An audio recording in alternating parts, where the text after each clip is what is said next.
अगर आप stock market को फॉलो करते हैं तो आपने ज़रूर नोटिस किया होगा कि मार्केट में कभी भी सिर्फ स्टॉक नहीं चलते, बल्कि पूरा सिस्टम एक साइकिल के हिसाब से मूव करता है।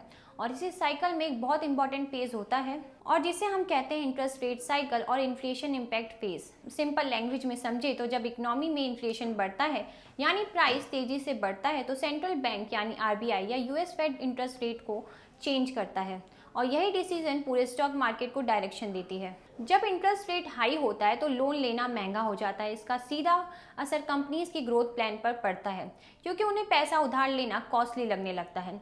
इसी वजह से कंपनियां कम इन्वेस्ट करती हैं और ग्रोथ थोड़ा स्लो हो जाता है और मार्केट में कंफ्यूजन देखने को मिलती है। लेकिन जब इंटरेस्ट रेट स्टेबल होता है या धीरे धीरे कम होने लगता है तो इकोनॉमी में लिक्विडिटी बढ़ती है, लोग ज़्यादा स्पेंड करते हैं, कंपनी ज़्यादा इन्वेस्ट करती हैं और ओवरऑल मार्केट सेंटिमेंट इंप्रूव होता है। इस पूरे सिस्टम का सबसे इंटरेस्टिंग पार्ट ये है कि हर सेक्टर अलग अलग तरीके से रिएक्ट करता है।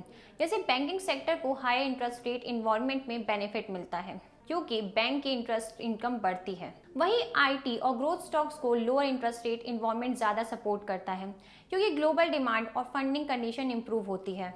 सिंपल वर्ड में समझे तो मार्केट सिर्फ न्यूज़ पर नहीं चलता, बल्कि लिक्विडिटी, इंटरेस्ट रेट और इन्फ्लेशन जैसे माइक्रो फैक्टर्स पर ज़्यादा डिपेंड करता है। और यही रीज़न है कि लॉन्ग टर्म इन्वेस्टर्स हमेशा इन साइकिल्स को क्लोजली ऑब्जर्व करते हैं तो समझ सके कि अगला बिग ट्रेंड किस सेक्टर में आने वाला है। अगर आप इस कॉन्सेप्ट को समझ लेते हैं तो आपको मार्केट का अप ट्रेंड और डाउन ट्रेंड दोनों का लॉजिक क्लियरली समझ आने लगेगा और आपका इन्वेस्टिंग डिसीजन भी ज़्यादा स्ट्रक्चर हो जाएगा।